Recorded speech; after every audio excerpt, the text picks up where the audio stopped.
Bonjour à tous et à toutes et bienvenue sur la nouvelle vidéo de la chaîne Nono du Web. Aujourd'hui nous allons continuer notre chapitre sur les formulaires. La dernière fois on a fait un formulaire en HTML. Aujourd'hui on va prendre notre formulaire et on va le mettre sur React. Comme vous pouvez le voir, j'ai déjà créé un dossier dans mon terminal, mkdir React formulaire. Je me suis mis dedans. J'ai fait un npx create app formulaire avec le nom ici. Tout s'est téléchargé comme il faut. Je l'ai fait avant parce que ça durait un certain temps. Tout a été bien fait. Maintenant, notre appli React est faite. Donc maintenant, je vais faire un cd formulaire pour aller directement dedans. Puis un code point pour aller directement sur VS Code. Voilà, VS Code s'ouvre. On n'a plus besoin. Hop, là, et on est directement sur VS Code. Donc on arrive ici, donc on voit bien qu'on a une appli déjà toute faite avec des tests, app.js, index.js. Hop, si on lance notre terminal de VS Code avec un npm start,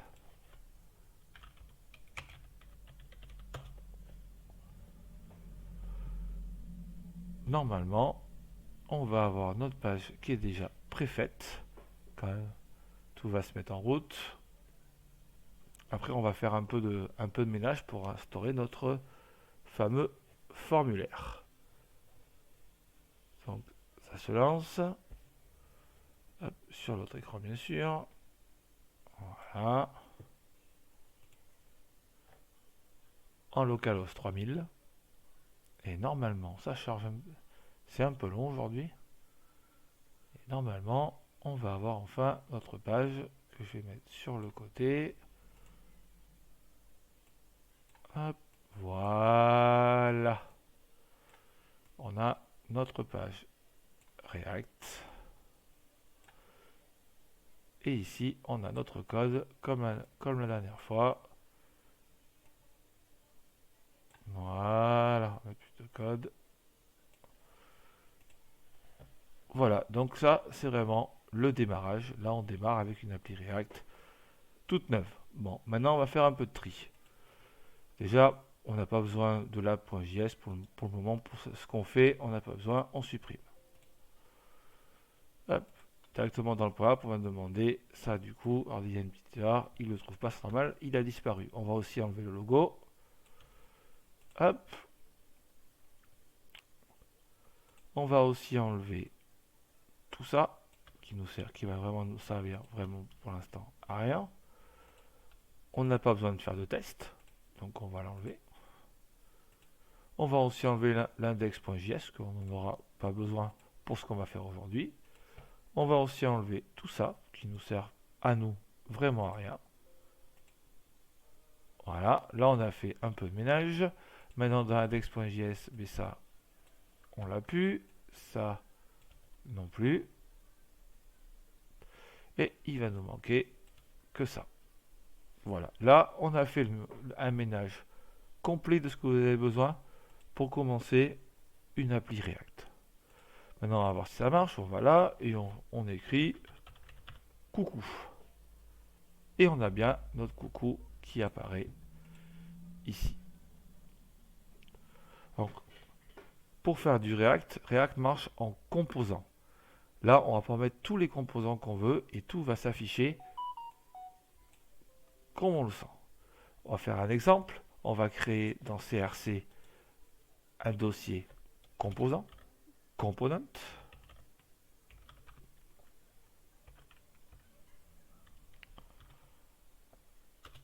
Hop.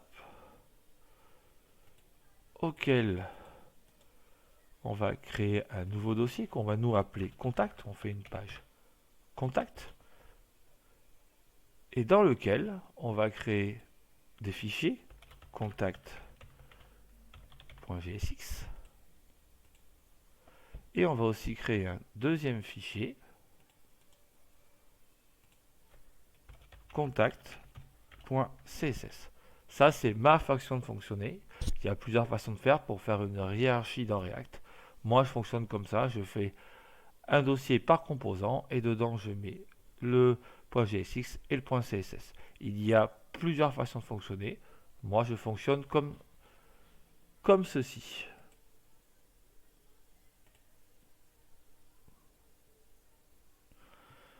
Voilà pour le début. Maintenant, on va créer dans GSX, on va faire un raccourci avec la fameuse extension que je vous ai montrée dans .uvo.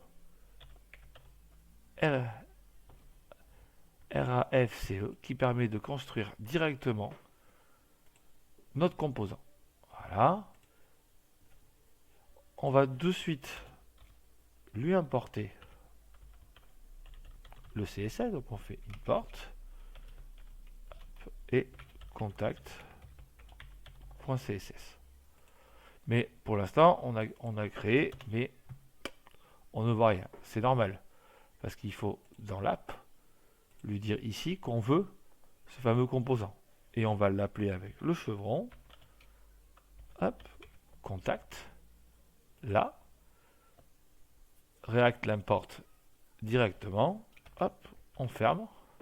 Et sur notre page, il va y avoir marqué contact qui est exactement marqué ici dans la div.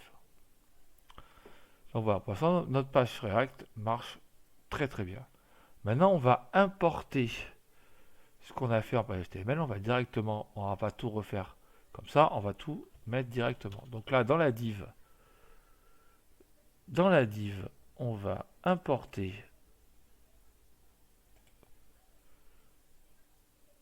de celui-là, on va directement importer toute notre page. Donc tout ce qu'on a fait la dernière fois avec le form. Hop. Hop. CTRL-C. On repart sur le React. On fait CTRL-V. On va pouvoir enlever le script parce qu'on n'en a pas besoin. On voit que tout s'est importé exactement comme la dernière fois sans le style. On peut très bien faire un document en forme. Voilà, tout s'est mis en forme. On peut faire aussi un Alt-Z. On voit tout comme il faut. Maintenant, on va aussi aller dans le contact.css et rajouter le CSS qu'on a fait la dernière fois. Hop, on prend tout le CSS. On fait un CTRL-C, tout simplement. Et on va mettre notre CSS exactement ici. Mais là, il ne va pas aimer, parce qu'il a un problème avec l'image qu'on n'a pas du tout importée. Donc moi aussi, c'est ma façon de faire. Dans CRC, je vais faire un nouveau dossier que je vais appeler image. Il y en a qui l'appellent assets. Moi, je l'appelle image. Et dans ce dossier image, je vais aller chercher directement la photo qu'on avait prise la dernière fois. Je copie, hop, et je vais la mettre. Et je vais la mettre dans image. Maintenant, il faut aller faire le lien entre ce qu'on a fait là et l'image. Donc, on va contact.css, on va arriver là, et l'URL maintenant, c'est crc image forêt. Et là, normalement, voilà, on retrouve exactement notre formulaire de contact comme on l'avait fait en HTML. Et exactement le même. Le CSS étant le même, le style n'a pas bougé, c'est exactement le même qu'on a fait.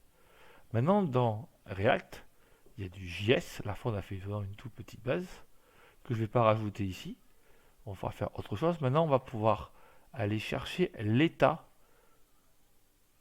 des inputs. Chercher ce qu'il y a dedans. Quand on écrit Arnaud, Nono du web, salade, on veut pouvoir récupérer l'état. Alors aujourd'hui, on va juste le récupérer. Je vais vous montrer comment on le récupère. Alors là, on va le faire avec du React sans librairie. À le chapitre prochain, on le fera avec une librairie. Et au dernier chapitre, on se servira de ce qu'on a récupéré pour pouvoir nous envoyer un mail quand le formulaire est complètement rempli. Donc là, maintenant, on va récupérer ces états de chaque input. Donc on va commencer d'abord par instaurer le hook useState. useState permet de récupérer un état. Donc on va déjà l'importer. Donc hop, useState de React. C'est à vous de React. Après, on va devoir commencer à faire les hooks. On peut faire aussi un hook, mais aussi on va faire aussi le onChange qui va être dans chaque input, qui nous permet au changement de pouvoir changer l'état de notre composant. Donc regardez, on va faire un const. useState s'écrit comme ça, const. Entre crochets, le nom qu'on va lui donner, on va lui donner name à celui-là, virgule setName, ça c'est la vague qui va pouvoir changer le name, et on va faire un est égal useState. Hop, on le met nul. Moi je préfère le mettre nul. C'est la raison que si on met rien, il sera undefined. Il vaut mieux pour React que ça soit quelque chose, une composante nulle, que quelque chose qui est indéfini, undefined. Donc là, on a composante name, et là, ce qui permet de setter le name, c'est-à-dire pouvoir changer ce qu'il y a là, ce qu'il y a ici. Donc maintenant, on va lui dire, dans celui-là, dans name, on va lui dire, moi, je veux qu'au changement, tu set le name. Donc, on va faire onChange, tout simplement. onChange égale, plus normalement il va nous le donner ici, hop, toggle ligne bracket, nous on va chercher le E, l'événement, et on va lui dire, eh bien, quand l'événement change, tu le mets dans setName, qui va permettre de changer la valeur de name, et on va dire, tu vas chercher la valeur qu'on le met dans, donc avec un i, target, value. Tout simplement. Et on va faire ça à chaque fois. À chaque input, aussi pour le select, et aussi pour le test. On va aller chercher à chaque fois le onChange qui va pouvoir setter l'état de celui-là. Donc là, on va hop, tout simplement. Voilà, on fait la même chose pour l'email, le phone, l'objet de la demande, le sujet, moi j'ai appelé ça objet. On peut le mettre aussi en objet, object. Et aussi pour le message. Donc là, on va aussi copier le onChange.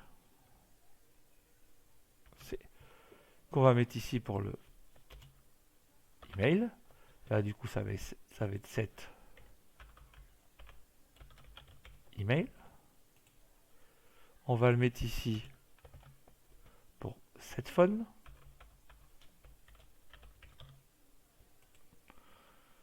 Là, on va le mettre dans le select directement pour sélectionner. Donc, CTRL V. Et là, on va l'appeler set object. Voilà. Et là, dans le message, on va aussi le mettre dans le texte ailleurs. Dans le texte ailleurs. Hein. Hop. Avec set message. Avec ça, on peut prendre l'état. On va pouvoir voir le changement d'état à chaque fois qu'on met quelque chose dans l'input. Donc maintenant qu'on les a mis partout, on voit bien que le slint nous dit que cette valeur est mise, mais elle est déclarée, mais elle n'est jamais lue. Donc maintenant, pour lire ces valeurs, on va créer une values. Créer un const values qui est égal à un objet. Dedans, eh bien, je vais mettre name, email, phone, object, et pour finir, message. Hop, Hop, voilà. Maintenant, dans cet objet, on a les valeurs qui sont là. Et pour voir si vraiment ça marche, on va faire un console log de values. Avant d'aller voir si bien nos valeurs sont bonnes, j'ai oublié de vous expliquer quelque chose. Dans React, vu que on importe du HTML, c'est pas les mêmes noms. Par exemple, form class est égal à contact form. Dans React, c'est class name. Pour les labels, c'est pas label for, c'est label HTML for. Donc, on va faire comme ça. Hop, on va faire un CTRL D et on va aller chercher toutes les classes qu'on a et on va les changer en même temps. On va les appeler class name. Voilà. Et on va faire la même chose pour les labels. Donc on va prendre le for qui est ici. CTRL D, on va aller chercher tous les for à part celui-là. Donc là, regardez, ma technique ne marche pas, il prend tous les for et pas ceux-là vraiment que j'ai besoin. Donc on va les faire vraiment à la main. Donc là on écrit HTML for. Après on n'a pas beaucoup de labels, mais voilà, HTML for. C'est très important parce qu'il va nous le dire React dans la console qu'on n'est pas vraiment dans la norme d'écriture. On écrit du HTML4 class name pour pas que ça s'entre entre l'HTML qu'on a fait la dernière fois et celui-là. Donc normalement on est pas mal. Il n'y a pas de label fort. Là on est bien. Maintenant on va aller voir dans le formulaire. Donc j'ai enlevé le code. J'ai mis le console log. On va faire inspecter. Voilà. La console. Donc maintenant, si j'écris Arnaud, voilà, on a bien, avec target value, on a bien pris l'événement et il recopie exactement dans le console log. Donc on a bien la valeur name. Après, si on met une adresse mail, mail@mail.com. Voilà, à chaque fois qu'on écrit quelque chose, ça fait un console log. Pour le numéro de téléphone, voilà. Là, on veut une question. Voilà. Et là, on veut un message. On va mettre coucou. Voilà. Coucou tout le monde. Hop, toujours des fautes. Voilà. Voilà. Maintenant, on arrive avec React à récupérer ce qu'on écrit dans le formulaire. Le but après, c'est de pouvoir s'en servir pour nous envoyer un mail quand quelqu'un prend le numéro de contact, met son nom, son prénom, son email, numéro de téléphone, qui permet après de pouvoir récupérer ces informations et de pouvoir après le rappeler ou répondre à son mail. Donc voilà pour cette première vidéo de formulaire avec React. Là, on a juste commencé sans bibliothèque qu'avec React, avec les states, pouvoir récupérer ce qu'on tape dans les inputs, ce qu'on tape dans les champs. Aujourd'hui, pour l'instant, on va rien en faire. Après, dans notre vidéo, on va faire ça avec une librairie, avec React Hookform, ainsi que Yup. Yup va nous permettre de valider, savoir si notre interlocuteur, notre client ou un visiteur a bien rempli les champs correctement. Il nous a bien mis une bonne adresse mail, un bon numéro de téléphone. S'il a rempli tous les champs, ça on va le faire avec Yup. Et on finira avec une dernière vidéo par pouvoir nous envoyer un mail avec email.js qui nous permet du côté front de pouvoir nous envoyer, de récupérer les informations du formulaire et pouvoir envoyer un mail dans notre boîte mail. Voilà pour cette vidéo qui était courte sur l'utilisation de React avec le formulaire. J'espère qu'elle vous a plu. Si elle vous a plu, n'hésitez pas à mettre un petit pouce. Abonnez-vous, mettez-moi un petit commentaire, ça fait toujours plaisir. Un commentaire gentil ou ainsi un commentaire pour aussi que je puisse m'améliorer. Je ne suis pas infaillible. Je vous remercie beaucoup de votre attention et je vous dis à la prochaine vidéo sur le formulaire À la prochaine!